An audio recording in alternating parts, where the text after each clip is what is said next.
अस्सलाम वालेकुम जी। Operating system में हमने ना लास्ट टाइम पढ़ा था कि इंटरप्ट्स, ट्रैप्स और सिग्नल्स क्या होते हैं। इंटरप्ट्स के बारे में देखा था हमने, इंटरप्ट सर्विस रूटीन क्या होती है, कैसे काम करती है, और फिर ट्रैप्स और सिग्नल्स को देखा था। नेक्स्ट हम देखेंगे कि ऑपरेटिंग सिस्टम में ड्यूल मोड ऑपरेशन क्या होता है।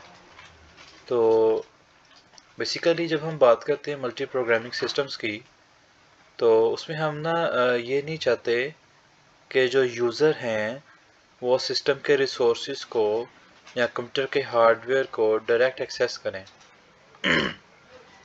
मतलब इफ़ दे आर लाइक 3 या 4 या 5 यूज़र प्रोसेसेस हैं जो रन हो रहे हैं आपके सिस्टम के अंदर, तो हम नहीं चाहते कि वो यूज़र प्रोसेसेस वो डायरेक्टली कंप्यूटर हार्डवेयर को एक्सेस करें। ठीक है, मतलब कुछ ऐसी इंस्ट्रक्शंस होती हैं जो कंप्यूटर हार्डवेयर से ऑपरेट करवाने के लिए होती हैं, जिन्हें हम प्रिविलेज इंस्ट्रक्शंस कहते हैं। ठीक है, और वो प्रिविलेज इंस्ट्रक्शंस हम नहीं चाहते कि वो यूज़र्स एग्जीक्यूट कर सकें। ठीक है, उसके लिए हमने क्या किया है कि हम अपने कंप्यूटर सिस्टम को 2 डिफरेंट मोड्स में रन करते हैं। एक जिसे हम यूज़र मोड कहते हैं और दूसरा जिसे हम कहते हैं ये कर्नल मोड है।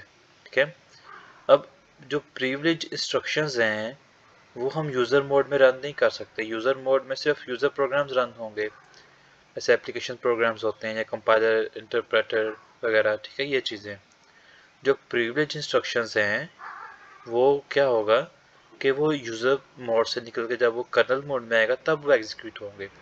यानी कि जो कर्नल है या जिसे आप कह सकते हैं ऑपरेटिंग सिस्टम है, वही हार्डवेयर को एक्सेस करेगा, यूज़र डायरेक्ट एक्सेस नहीं कर पाएगा। ठीक है, ये है ड्यूल मोड ऑपरेशन। ठीक है, और हम ये क्यों, मतलब कि क्यों हम नहीं चाहते कि यूज़र डायरेक्ट एक्सेस करे, हार्डवेयर को ना करे। वो इसलिए कि फ़र्ज़ करें एक यूज़र है और वो मेमोरी कैप्चर करके बैठ गया है या सीपीयू कैप्चर करके बैठ गया है और वो रिलीज़ ही नहीं कर रहा। ठीक है, रिसोर्सेज को रिलीज़ नहीं करता, तो दूसरे प्रोसेसेस जो से हैं वो तो फिर वेट करते रह जाएंगे रिसोर्सेज का। तो इसलिए हम चाहते हैं कि ऑपरेटिंग सिस्टम ही मैनेज करे रिसोर्सेज को, यूज़र जो है ना वो ना एक्सेस करे रिसोर्सेज डायरेक्टली। तो इसलिए हम ड्यूल मोड में सिस्टम को रन करते हैं। अब ये देखें ज़रा कि किस तरह से जो सिस्टम है वो यूज़र मोड से कर्नल मोड में शिफ्ट होता है। ठीक है, तो आपके पास एक सिंपल यूज़र का प्रोसेस है जो एग्जीक्यूट हो रहा है, और फिर ड्यूरिंग द एग्जीक्यूशन उसने कोई ऐसी इंस्ट्रक्शन एग्जीक्यूट करवानी है, लाइक कोई प्रिविलेज्ड इंस्ट्रक्शन है कि जो कोई सिर्फ कर्नल ही एग्जीक्यूट करवाने की अथॉरिटी रखता है, यूज़र नहीं करवा सकता। तो फिर यूज़र क्या करता है कि वो सिस्टम कॉल करता है, और सिस्टम कॉल के ज़रिए वो यूज़र मोड से कर्नल मोड में शिफ्ट होता है। और जब वो कर्नल मोड में जाता है उसकी वो सिस्टम कॉल एग्जीक्यूट होती है, यानी वो उसकी प्रिविलेज इंस्ट्रक्शन एग्जीक्यूट होगी और वो दोबारा से कर्नल मोड से यूज़र मोड में आ जाएगा। अच्छा, अब इस चीज़ को डिटरमाइन करने के लिए कि अभी आपका यूज़र मोड चल रहा है या अभी आपका कर्नल मोड चल रहा है, हमारे पास मोड बिट होती है। तो अगर मोड बिट 1 होगी तो इसका मतलब है कि अभी यूज़र मोड में चल रहा है सिस्टम आपका, और जब मोड बिट 0 होगी दैट मीन्स के कर्नल मोड में शिफ्ट हो चुका है सिस्टम आपका। तो सिस्टम कॉल के ज़रिए आप क्या करते हैं कि आप यूज़र मोड से कर्नल मोड में शिफ्ट होते हैं। ठीक है, मतलब आपने एक तरह का एक ट्रैप जनरेट किया और उसके ज़रिए आप क्या किया, आपने मोड बिट को 1 से 0 में कन्वर्ट कर दिया। इस दिन दोबारा हम एक ट्रैप जनरेट करेंगे जो कि मोड बिट 0 को 1 में ट्रांसफ़र करेगा, यानी कि कर्नल मोड से यूज़र मोड में ट्रांसफ़र कर देगा। ठीक है, अब देखते हैं सिस्टम कॉल क्या होती है। तो system call is a programmatic way in which a computer program requests a service from the kernel of the operating system it is executed on। तो हमारे पास एक प्रोग्रामेटिक तरीका है कि जिसके ज़रिए आप ऑपरेटिंग सिस्टम के कर्नल से उसकी सर्विसेज ले सकते हैं।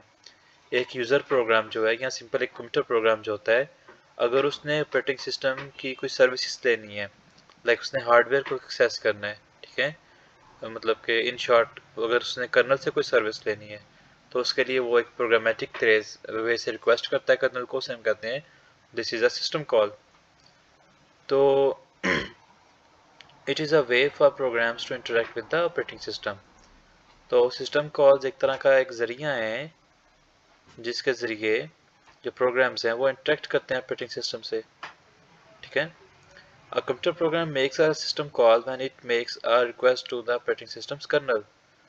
तो जब एक कंप्यूटर प्रोग्राम उसने ऑपरेटिंग सिस्टम के कर्नल को कोई रिक्वेस्ट करनी होती है तब वो क्या करते हैं, सिस्टम कॉल करते हैं, ठीक है। जैसे कि इस एग्जांपल में देखें कि यूज़र प्रोग्राम एग्जीक्यूट हो रहा है और अब उसने कर्नल से सर्विसेज लेनी है, तो यूज़र प्रोग्राम ने क्या किया कि उसने सिस्टम कॉल कर दी और कर्नल से सर्विसेज ले ली। System call provides the services of the operating system to the user programs via APIs। तो हमारे पास जो APIs होते हैं यानी एप्लीकेशन प्रोग्राम इंटरफेस जो होते हैं, तो वाया APIs, ठीक है, जो कर्नल है वो यूज़र प्रोग्राम को सर्विसेज प्रोवाइड करता है। It provides an interface between a process and OS to allow user level process to request service of the operating system.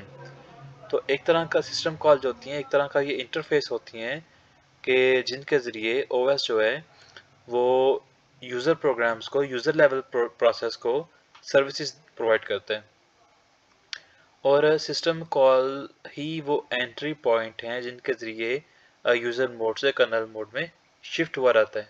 कोई यूज़र प्रोग्राम है और उसने कर्नल मोड में शिफ्ट होना है तो वो सिस्टम कॉल के ज़रिए ही हो सकता है, वही उसका एंट्री पॉइंट होगा।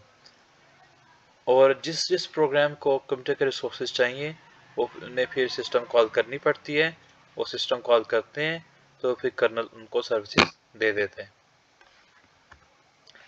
तो यही था बेसिकली जो हमारा लेक्चर, रिमेनिंग लेक्चर था वो यही था, ठीक है, इंटरप्ट्स, ट्रैप्स और सिग्नल्स के बारे में। इसमें अगर फर्दर आपको कोई क्वेश्चन होगा तो आप मुझसे पूछ सकते हैं। अल्लाह हाफिज़।